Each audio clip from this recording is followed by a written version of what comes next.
अगली बड़ी खबर आपको बताते चले, कल सभी पदों से इस्तीफा देंगे चंपाई सोरेन। 30 अगस्त को बीजेपी में शामिल होंगे चंपाई सोरेन। अमित शाह से मुलाकात के बाद दिया गया फैसला। बीते दिन तस्वीर आपने देखी, मुलाकात की निकलकर सामने आई थी और उसके बाद असम के सीएम हिमंता बिस्वा शर्मा, जो कि झारखंड विधानसभा चुनाव के लिए चुनाव प्रभारी है, सह चुनाव प्रभारी बनाए गए हैं, उन्होंने सोशल मीडिया प्लेटफॉर्म एक्स पर पोस्ट करके पूरी जानकारी साझा की थी। कल सभी पदों से इस्तीफा देंगे चंपाई सोरेन।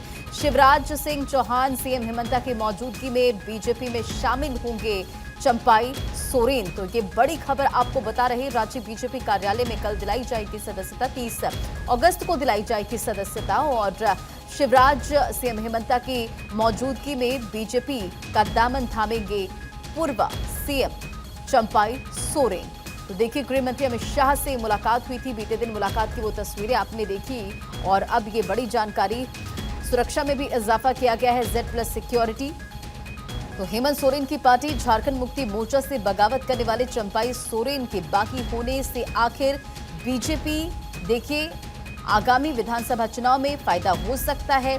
और अब दिल्ली में 3 दिनों तक एक होटल में रुके थे, उसके बाद मुलाकात हुई। जब उनसे पूछा गया तब उन्होंने कहा कि अभी इस पर विचार किया जा रहा है। और देखिए, अब धीरे धीरे जो तस्वीरें हैं वो बिल्कुल क्लियर हो गए। 31 जनवरी को सोशल मीडिया प्लेटफॉर्म एक्स पर चंपाई सोरेन का एक पोस्ट भी आया था। उन्होंने कहा कि 31 जनवरी को मैं मुख्यमंत्री चुना गया, लोगों की सेवा कर रहा था। अपने कार्यकाल से पहले दिन से लेकर आखिरी दिन यानी 3 जुलाई तक मैंने पूरी निष्ठा के साथ कर्तव्यों का निर्वहन किया। सीएम पद से हटाने के बाद उनका दर्द छलका। जेएमएम में भी गुस्सा है, क्योंकि देखिए, कई सवाल खड़े होने लगे। आप सभी के मन में कई सवाल उमड़ रहे होंगे, आखिर ऐसा क्या हुआ जिसने कोल्हान के छोटे से गांव में रहने वाले एक गरीब किसान के बेटे को इस मोड़ पर लाकर खड़ा कर दिया। अब देखिए, कई सवाल ऐसे में उठ रहे हैं। लेकिन 16 अगस्त से शुरू हुई थी बीजेपी में जाने की अटकलें। 16 अगस्त को चंपाई सोरेन के साथ जेएमएम के विधायक समीर मोहंती, दशरथ गगराई, नीरल पूर्ति, चमरा लिंडा, रामदास सोरेन, संजीव सरदार और मंगल कालिंदी के बीजेपी में शामिल होने की चर्चाएं होने लगी। उनसे जब सवाल पूछा गया तो उन्होंने इसे अफवाह बताकर खारिज कर दिया। 18 अगस्त को चंपाई सोरेन की अचानक कोलकाता के दमदम एयरपोर्ट से दिल्ली जाने की खबर आती है। 1 बजे दिल्ली एयरपोर्ट पर लैंड करते हैं। यहां उनकी बीजेपी के शीर्ष नेताओं से मुलाकात की चर्चा शुरू हो गई। जब उनसे सवाल पूछा गया कि क्या आप बीजेपी में शामिल होने वाले, तब चंपाई ने साफ कर दिया कि मैं जहां हूं वहीं रहूंगा। इसी खबर पर अधिक अपडेट के साथ धनंजय हमारे साथ जुड़ गए हैं। धनंजय, कल सभी पदों से इस्तीफा देंगे चंपाई सोरेन और 30 अगस्त को बीजेपी में शामिल होंगे कोल्हान टाइगर चंपाई सोरेन, क्या जानकारी है, कैसी हलचल है वहां पर? देखिए, कल 11 बजे से सब जो सिनेरियो दिल्ली में शुरुआत हुई। 11 बजे के बाद जब हेमंता बिस्वा शर्मा दिल्ली पहुंचे तो उनके गाड़ी में बैठ के देर रात करीबन 11:30 बजे के आसपास वो अमित शाह से जब मुलाकात होती है, देर रात जब मुलाकात होने के बाद हेमंता बिस्वा शर्मा ट्वीट एक्स पर पोस्ट करते हैं कि अब बीजेपी में वो शामिल हो रहे हैं। ये हेमंता बिस्वा शर्मा अपने एक्स पर पोस्ट करते हुए जानकारी दी। उसके बाद राजनीतिक भूचाल यहाँ पे खड़ा हो गया। अब बहरहाल ये देखने वाली बात, जो 28 तारीख को करीबन 11-12 बजे के आसपास वो रांची पहुंचेंगे और वो 30 तारीख को यानी बीजेपी ज्वाइन कर 28 तारीख को एक कार्यक्रम है, मैया योजना, जो जानकारी निकल के आ रही है कि चाईबासा में प्रोग्राम है, वहाँ पे कुछ प्रोग्राम में शामिल होंगे। उसके बाद जेएमएम और मंत्री पद से इस्तीफा देंगे। उसके बाद 30 तारीख को जो जानकारी निकल कर आ रही है, जो बीजेपी के चुनाव प्रभारी यानी शिवराज सिंह चौहान और उप सब प्रभारी हेमंता बिस्वा शर्मा, बाबूलाल मरांडी, तमाम बीजेपी के बड़े नेता रहेंगे बीजेपी में और एक भव्य कार्यक्रम आयोजित होगा जिसमें चंपाई सोरेन शामिल हो सकते हैं। ये भी कयास लगा जाए उसके साथ कोई और पूर्व विधायक और विधायक भी शामिल होने की संभावना है। उसके बाद ये भी जानकारी निकल कर पहले सप्ताह में जियालगौड़ा अमित शाह पहुंचेंगे, जहां पे एक भव्य रैली तैयार की जा रही है। वहां पे अमित शाह का एक कार्यक्रम होगा जहां पे चंपाई सोरेन का संबोधन होगा, हेमंत और अमित शाह का भी वहां पे संबोधन होगा। लेकिन ये तमाम चीजों की 14 जो सीट है, कोल्हान का जो 14 सीट है, 14 सीटों में बीजेपी के पिछले चुनाव में 2019 के चुनाव में एक भी सीट नहीं जीत पाई थी, जिसके कारण ये रणनीति का हिस्सा है और रणनीति के तहत बीजेपी आगे बढ़ रही है। देखिए, चंपा सोरेन एक आदिवासी नेता है, साफ छवि है, उन पर कभी दाग नहीं लगा है और एक आंदोलनकारी और आदिवासी नेता है और आदिवासी वोट को एकत्रित करने के लिए बीजेपी ये तमाम चीजें बीजेपी के खेमे में आता हुआ दिख रहा है। जब तो चंपा सोरेन ने 14 विधानसभा का होगा कि चुनाव प्रभारी शिवराज सिंह चौहान और सह प्रभारी हेमंता बिस्वा शर्मा, बीजेपी आला कमान ने इन दोनों नेताओं को जो जिम्मेदारी सौंपी, क्योंकि झारखंड विधानसभा चुनाव आदिवासी बहुल इलाका, ऐसे में वहां आदिवासी वोट बैंक जो कि काफी ज्यादा महत्वपूर्ण हो जाता है, आदिवासियों को अपने पाले में लाना बीजेपी के लिए कहीं ना कहीं चुनौती थी। क्या अब उसमें ये पूरी तरह से सेट होते नजर आ रहे हैं? जो बीजेपी चाह रही थी वो हो गया? देखिए, दो जगह है, एक तो संथाल परगना जहां पे कुछ सीटों पे बीजेपी पीछे है और दूसरा कोल्हान तो पूरी तरह से बीजेपी साफ हो गया था।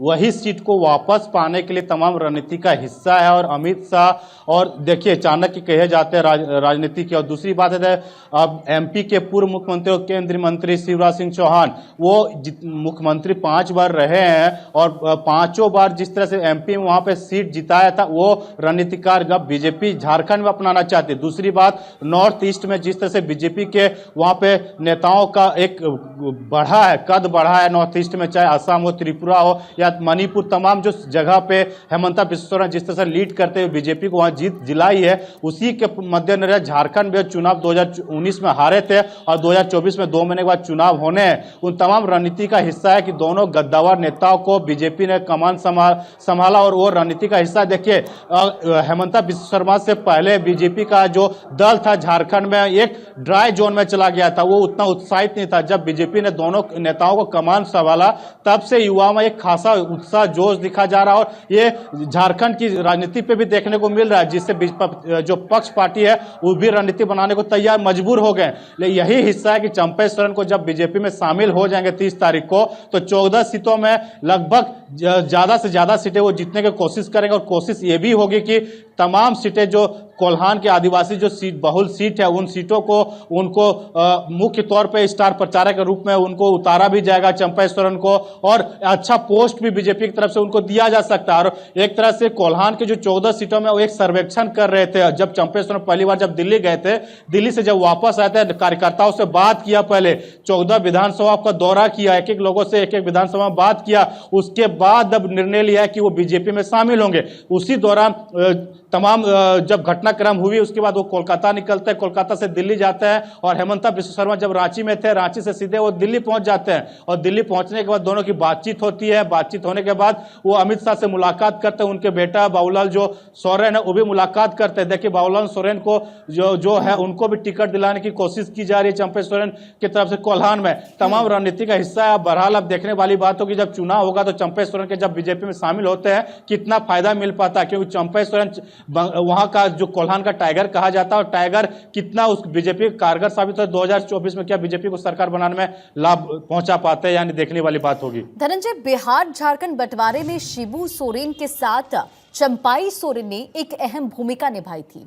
कोल्हान टाइगर के नाम से उनको जाना जाता है। दूसरी बात, वो शिबू सोरेन के बहुत करीबी माने जाते हैं। उन्होंने अपने सोशल मीडिया प्लेटफॉर्म एक्स पर जब उन्होंने ट्वीट किया था इस पूरे प्रकरण को लेकर, तो उनके तरफ से कहा गया था कि शिबू सोरेन होते राजनीति में तो जो तस्वीरें हैं कुछ अलग होती। क्या जेएमएम की तरफ से, हेमंत सोरेन की तरफ से, शिबू सोरेन की तरफ से उन्हें मनाने की कोशिश नहीं की गई थी?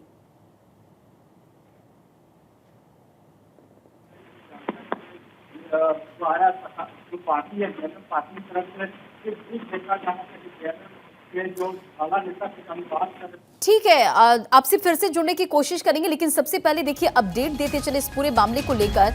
एक बड़ा फेरबदल जो कि झारखंड की राजनीति में, झारखंड विधानसभा चुनाव होने हैं, ऐसे में देखिए बीजेपी जो कि यहां पर पूरे दमखम के साथ चुनावी मैदान में उतर चुकी है। और धनंजय भी लगातार हमारे साथ बने हुए हैं। धनंजय, आपसे मैंने सवाल किया था कि देखिए बिहार झारखंड के बंटवारे में शिबू सोरेन के साथ चंपाई सोरेन ने एक अहम भूमिका निभाई थी, और इसमें चंपाई सोरेन जो है शिबू सोरेन की काफी ज्यादा करीबी माने जाते हैं। अगर उन्हें किसी तरह की दिक्कत हुई तो क्या इस चीज को बनाने की कोशिश जेएमएम की तरफ से नहीं की गई, शिबू सोरेन की तरफ से नहीं की गई? देखिए, चंपे सोरेन शिबू सोरेन के बाद दूसरे सबसे बड़ा नेता है जेएमएम के, और वो आंदोलनकारी थे। झारखंड का जो अलग, बिहार से अलग कराने में इनकी अहम भूमिका भी रही है।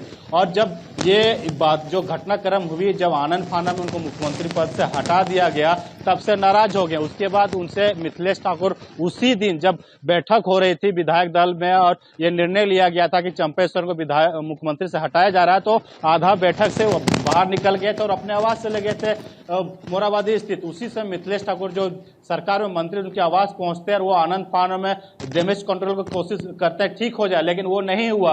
उसी समय उनको ठेस लगी, उसके सम्मान पे ठेस लगी, और उसी समय से उनके जेएमएम से अलग होने की कवायद शुरू हो गई। और तमाम जो नेता थे और जो कार्यक्रम में पहुंचते थे, चंपे सोरेन तो हेमंत सोरेन की जो योजना, उनकी योजनाओं का नाम भी नहीं लगे। लेकिन जो जेएमएम के जो नेता है, कभी भी उनसे बात करने की कोशिश नहीं की गई, ना उनको बनाने की कोशिश की गई। सिर्फ ये देखने की कोशिश की जा रही थी कि चंपे सोरेन का क्या स्टैंड रहता है, उसके बाद जेएमएम स्टैंड लेगी। और चंपे सोरेन ने, और शायद यही वजह थी कि तस्वीरें अब पूरी तरह से बदल चुकी है। जेएमएम के साथ रहने वाले कोल्हान के टाइगर, अगर कोल्हान की 14 सीटों की बात करें तो बीजेपी जीत हासिल नहीं कर पाई, लेकिन अब जो चंपाई सोरेन है वो बीजेपी में शामिल होने वाले, जो अटकलों का बाजार था वो पूरी तरह से अब यहां पर खत्म हो गया। चलिए, तमाम जानकारियों के लिए बहुत बहुत शुक्रिया धनंजय। नजर बनाए रखें।